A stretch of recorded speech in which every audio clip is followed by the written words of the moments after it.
Hi to all, welcome to my channel study with Nancy. सभी को good evening, सभी को राम राम, सभी को सत श्री अकाल और सभी को नमस्ते। और सभी के क्या हाल चाल है? सब बढ़िया, एकदम मस्त। तो फिर आज जो है वो मैं आपको सांचौर डिस्ट्रिक्ट के बारे में पढ़ाऊंगी, क्योंकि मैंने जो है वो आपको पहले एक वीडियो अपलोड कर दिया था, उसमें अनूपगढ़ डिस्ट्रिक्ट के बारे में पढ़ा दिया था। एंड नेक्स्ट जो है वो हम सांचौर डिस्ट्रिक्ट के बारे में पढ़ेंगे। अनूपगढ़ डिस्ट्रिक्ट से रिलेटेड जितनी भी सारी इन्फॉर्मेशन थी, उससे रिलेटेड जितने भी फैक्ट्स बनते थे, वो सारे जो है वो मैंने आपको उस वीडियो में पढ़ा दिए हैं। तो आप जो है वो वीडियो जरूर देखना। एंड मेरे क्लास का लिंक लेने के लिए मेरा टेलीग्राम चैनल जरूर ज्वाइन कर लेना। किसी भी प्रकार की इन्फॉर्मेशन चाहिए होती है, या फिर किसी भी प्रकार की कोई न्यूज़ होती है, या फिर किसी भी प्रकार का नोटिफिकेशन होता है, या फिर किसी भी जो वैकेंसी आती है उसका नोटिफिकेशन होता है, वो सभी चीज़ें जो है वो मैं आपको टेलीग्राम चैनल पे प्रोवाइड करवा देती हूँ, टेलीग्राम चैनल पे बता देती हूँ। एंड नेक्स्ट जो है वो आपके दिमाग में किसी भी प्रकार का कोई क्वेश्चन चल रहा होता है, क्लास में किसी प्रकार का कोई कन्फ्यूजन हो जाता है, तो उस चीज़ से रिलेटेड जो चीज़ मतलब क्वेश्चन जो है वो आप कमेंट बॉक्स में लिख दिया करो। मैं कमेंट में जो वो कमेंट देख लूँगी और आपका जो है वो आंसर भी दे दूँगी, आपका रिप्लाई भी दे दूँगी। अब हम जो है वो आज सांचौर डिस्ट्रिक्ट के बारे में पढ़ेंगे कि सांचौर डिस्ट्रिक्ट में जो क्या क्या आते हैं। ये सारे पॉइंट जो आते हैं वो सांचौर डिस्ट्रिक्ट से रिलेटेड है। इन सभी पॉइंट के ऊपर जो है वो आज हम डिस्कशन करेंगे। तो हम स्टार्ट करते हैं। सांचौर डिस्ट्रिक्ट का जो परिवहन जो आता है उसके बारे में हम बात करते हैं। तो सांचौर डिस्ट्रिक्ट जो आता है, इसमें भारतमाला परियोजना जो आती है वो सांचौर डिस्ट्रिक्ट में आती है। सांचौर डिस्ट्रिक्ट से होकर जाती है भारतमाला परियोजना, यानी कि एक पॉइंट तो ये नोट कर लेना कि भारतमाला परियोजना सांचौर डिस्ट्रिक्ट से होकर जाती है। नेक्स्ट जो है वो संगरिया सांचौर संतालपुर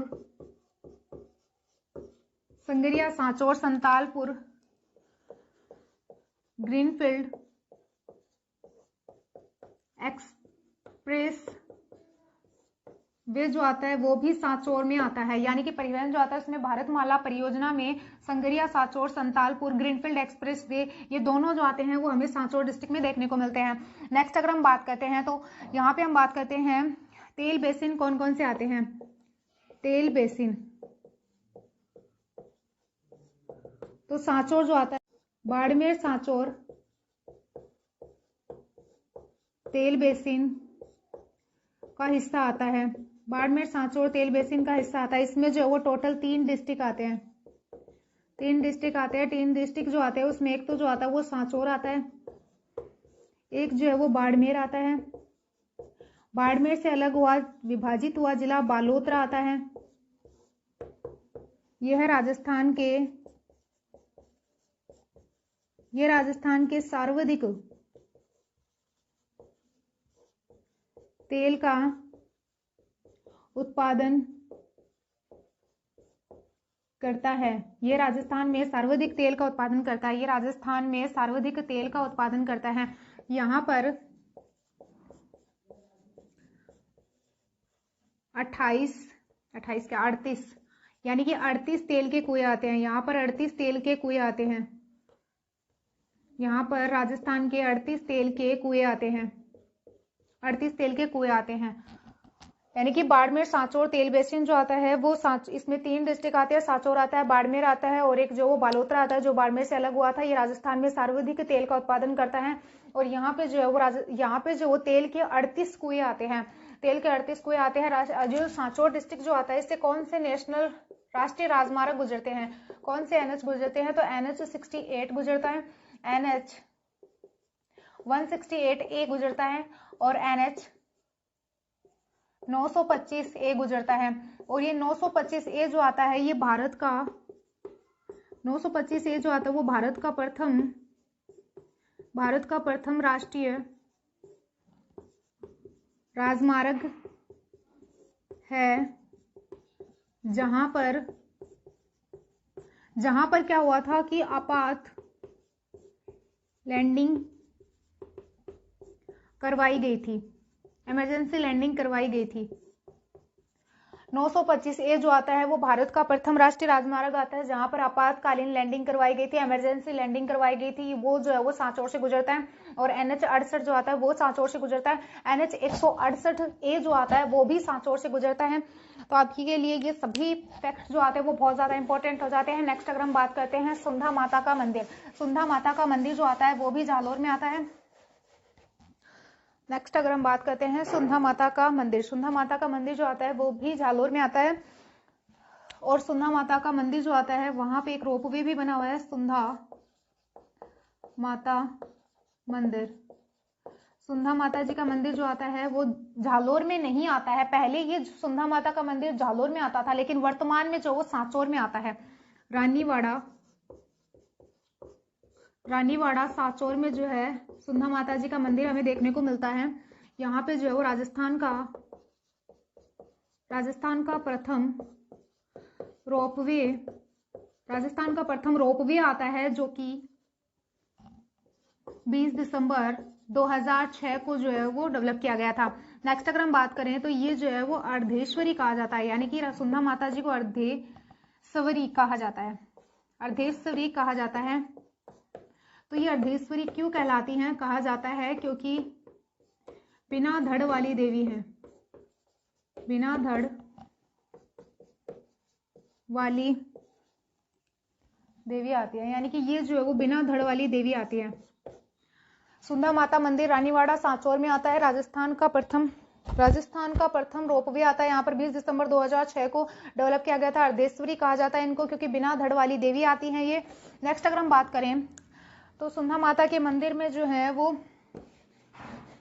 राजस्थान का प्रथम रोपवे बनाया गया था। अगला हम बात करते हैं कंजर्वेशन रिजर्व के बारे में। कंजर्वेशन रिजर्व जो आता है वो कौन सा आता है यहाँ पे? तो यहाँ पे जो कंजर्वेशन रिजर्व आता है वो रणखारो कंजर्वेशन रिजर्व आता है। रणखारो कंजर्वेशन रिजर्व आता है, जो कि कहाँ पे आता है? तो ये आता है चित्तलवाना तहसील सांचौर में आता है। चित्तलवाना तहसील सांचौर में आता है। ये किसके लिए प्रसिद्ध है? तो ये जंगली गधों के लिए प्रसिद्ध है। जंगली गधों के लिए प्रसिद्ध है। ये राजस्थान का 16वां कंजर्वेशन रिजर्व आता है। राजस्थान का 16वां कंजर्वेशन रिजर्व आता है। वर्तमान में राजस्थान में 29 कंजर्वेशन रिजर्व हो चुके हैं। रणखारो कंजर्वेशन रिजर्व है, यानी कि रणखारो कंजर्वेशन रिजर्व जो आता है वो राजस्थान का 16वां कंजर्वेशन रिजर्व आता है।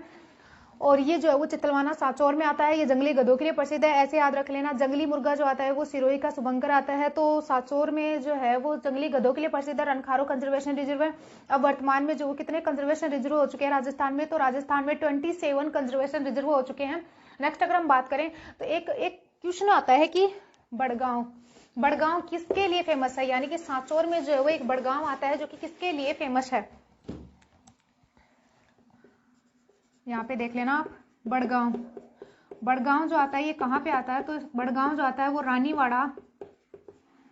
रानीवाड़ा सांचौर में आता है। और ये जो है वो राजस्थान का कश्मीर कहलाता है, यानी कि बड़गांव को जो है वो राजस्थान का कश्मीर कहते हैं। बस इतना ही जो है ये इसके लिए इंपॉर्टेंट है। एक क्वेश्चन और देखने को मिल जाता है अगर हम व्यक्ति विशेष की दृष्टि से देखें तो पीराराम धायल जो आते हैं ये पक्षी प्रेमी आते हैं। पक्षी या जीव प्रेमी आते हैं क्योंकि इन्होंने अपनी 24 बीघा जमीन जो थी, जमीन मयूर संरक्षण केंद्र के लिए दान में दे दी थी। इसलिए इनका संबंध जो है वो सांचौर से आता है। ये आपसे क्वेश्चन पूछ लेंगे, यानी कि पीराराम धायल जो आते हैं वो पक्षी प्रेमी आते हैं, जीव प्रेमी आते हैं। इनका संबंध जो आता है वो सांचौर से आता है। और इन्होंने जो है वो 24 बीघा जमीन जो थी वो दान में दे दी थी, इसलिए ये जो है वो आपके लिए बहुत ज्यादा इंपॉर्टेंट हो जाता है। तो पीराराम धायल को जो है वो आपको याद रखना। नेक्स्ट एक क्वेश्चन बनता है निबड़िया तालाब। निबड़िया तालाब जो आता है वो आता है सरनावा सांचौर में जो है वो हमें निबड़िया तालाब देखने को मिलता है।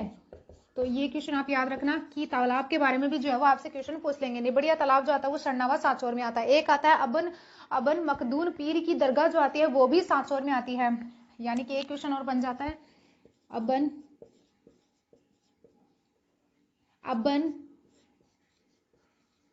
मखदून पीर की दरगाह जो आती है वो सांचौर में आती है। अबन मखदूम पीर की दरगाह जो आती है वो सांचौर में आती है। अबन मखदूम पीर की दरगाह जो आती है वो भी सांचौर में आती है।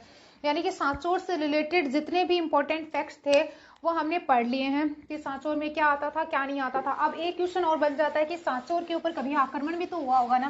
तो हाँ, हुआ है सांचौर के ऊपर आक्रमण, उसके बारे में भी डिस्कशन कर लेते हैं कि सांचौर के ऊपर जो है वो 1024 ईस्वी में मोहम्मद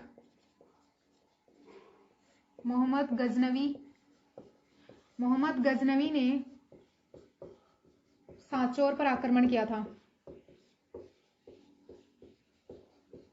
मोहम्मद गजनवी ने सांचौर पर आक्रमण किया था। मोहम्मद गजनवी ने सांचौर के ऊपर आक्रमण किया था। नेक्स्ट आता है कि जो 1310 ईस्वी में एक यानी कि अलाउद्दीन खिलजी से याद रख लेना, अलाउद्दीन खिलजी के द्वारा भी सांचौर पर आक्रमण किया गया था, ऐसे समझ लेना। नेक्स्ट आता है कि 1628 ईस्वी में जहांगीर ने सांचौर को 1628 ईस्वी में जहांगीर ने सांचौर को पठानों से छीन के मारवाड़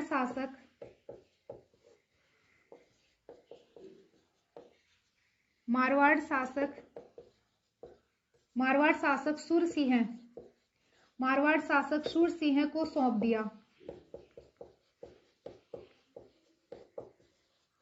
दिया था। ठीक है।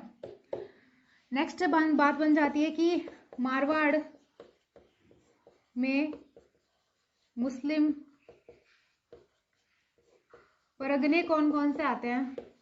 तो मुस्लिम परगने दो आते थे, एक तो नागौर आता है, एक जो है वो जालोर आता है।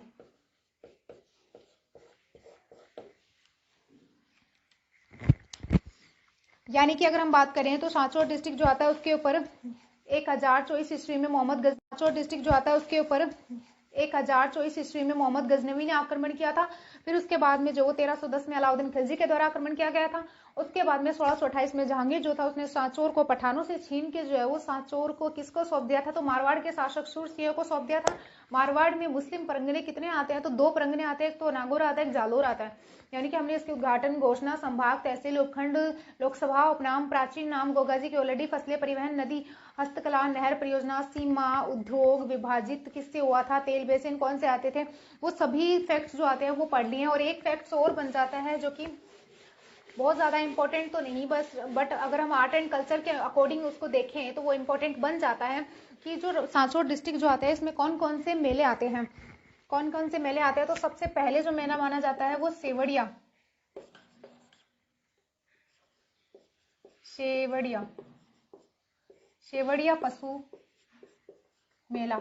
पशु मेला आता है, जो कि कहाँ पे लगता है? सेवड़िया पशु मेला लगता है रानीवाड़ा सांचौर में जो वो सेवड़िया पशु मेला लगता है। रानीवाड़ा सांचौर में सेवड़िया पशु मेला लगता है। और ये चैत्र माह की शुक्ल एकादशी से पूर्णिमा तक इस मेले का आयोजन किया जाता है। यानी कि सेवड़िया पशु मेला जो आता है वो राजस्थान का यानी कि रानीवाड़ा सांचौर में आता है। सेवड़िया पशु मेला रानीवाड़ा सांचौर में आता है। चैत्र माह के शुक्ल से एकादशी से पूर्णिमा तक जो है वो इस मेले का आयोजन किया जाता है, इस मेले को आयोजित किया जाता है। नेक्स्ट मेले की अगर हम बात करें तो नेक्स्ट मेला आता है रानीवाड़ा पशु मेला। रानीवाड़ा दुग्ध डेयरी। नेक्स्ट अगर हम बात करें तो रानीवाड़ा दुग्ध डेयरी जो आती है ये राजस्थान की सबसे बड़ी दुग्ध डेयरी आती है। राजस्थान की सबसे बड़ी दुग्ध डेयरी आती है।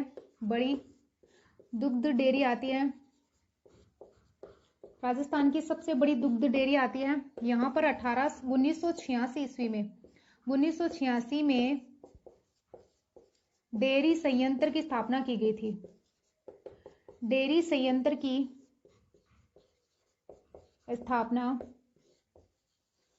की गई थी।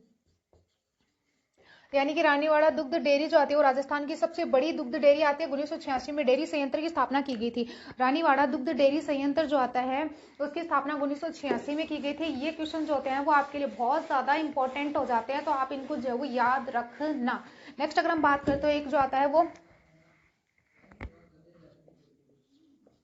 पशुपति नाथ मंदिर आता है। पशुपति नाथ पशु मेला आता है, मंदिर क्या आता है, पशुपति नाथ पशु मेला। ये जो आता है वो माखापुर गांव में आता है। माखापुर गांव में आता है, जो कि सांचौर में आता है। ये माखापुर गांव सांचौर में।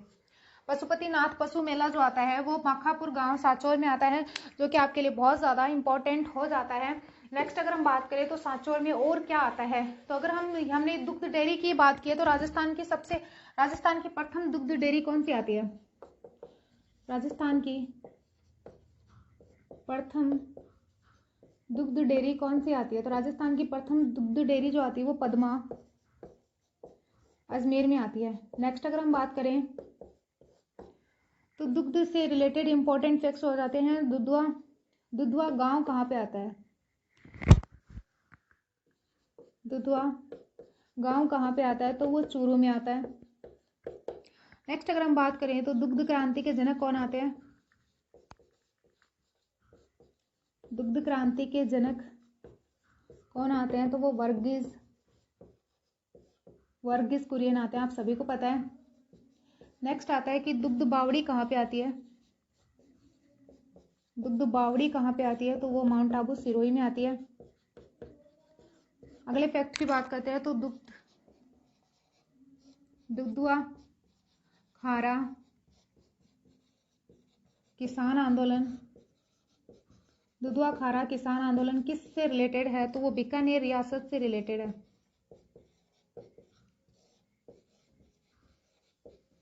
बीकानेर रियासत से रिलेटेड है। दुग्ध तलाई जो आती है वो उदयपुर में आती है। उदयपुर में भी कहाँ आती है? तो उदयपुर में भी आपको बता देंगे पिछोला झील में आती है। पिछोला झील में आती है।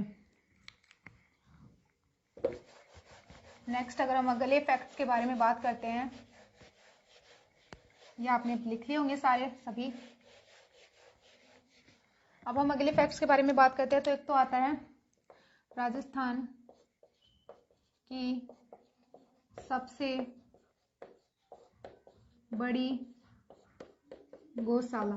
राजस्थान की सबसे बड़ी गौशाला जो आती है वो कहाँ आती है? तो राजस्थान की सबसे बड़ी गौशाला जो आती है वो पथमेड़ा सांचौर में आती है। पथमेड़ा सांचौर में जो राष्ट्रीय कामधेनु विश्वविद्यालय भी आता है। यहाँ पे जो पशुधन की दृष्टि से अगर हम देखें तो गोवंश बहुत ज्यादा पाया जाता है। गोवंश इसमें भी कौन कौन सी नस्ल की पाई जाती है? तो एक तो सांचौरी नस्ल की पाई जाती है, सांचौरी नस्ल की गाय पाई जाती है, और एक जो वो कॉन्करेज नस्ल की गाय पाई जाती है। कॉन्करेज नस्ल की गाय पाई जाती है। अगर हम एक और चीज देखें तो हवेन सांग जो आते हैं उनका संबंध भी जो है वो सांचौर डिस्ट्रिक्ट से आता है। हवेन सांग का संबंध भी सांचौर डिस्ट्रिक्ट से आता है। कहाँ से आता है? तो पहले ये जो हवेन सांग जो थे वो भीनमाल में आए थे। भीनमाल से बाद में जो ये सांचौर में गए थे। और हवेन सांग कब आए थे सांचौर में? तो 641 में हर्षवर्धन जी के टाइम में आए थे। हर्षवर्धन के टाइम में आए थे। इनकी पुस्तक जो आती है वो CU की पुस्तक आती है। उसके बाद में ये विराटनगर बैराठ में गए थे, यानी कि जयपुर में भी गए थे। ये सारे फैक्ट्स जो आते हैं वो आपके लिए बहुत ज़्यादा इंपॉर्टेंट हो जाते हैं, यानी कि हमने सांचौर डिस्ट्रिक्ट से इंपॉर्टेंट जितने भी फैक्ट्स थे वो सारे कंप्लीट कर लिए हैं। तो आप जो है ये सभी चीज़ें नोट कर लेना, और इनसे रिलेटेड जितनी भी चीज़ें होती हैं या लिंक जो होता है क्लास का वो मैं आपको मेरे टेलीग्राम चैनल पे दे दूंगी, तो आप टेलीग्राम चैनल जरूर ज्वाइन कर लेना। अगर वीडियो अच्छा लगा हो तो लाइक शेयर सब्सक्राइब कर दिया करो। आपका क्या जाता है, लाइक शेयर और सब्सक्राइब जरूर कर दिया करो, क्योंकि वीडियो अच्छा लगा हो, इतनी मेहनत लगती है, तो आप जो है वो लाइक शेयर और सब्सक्राइब जरूर कर दें, एंड मेरे टेलीग्राम चैनल को जरूर ज्वाइन कर ले। And thank you and bye bye.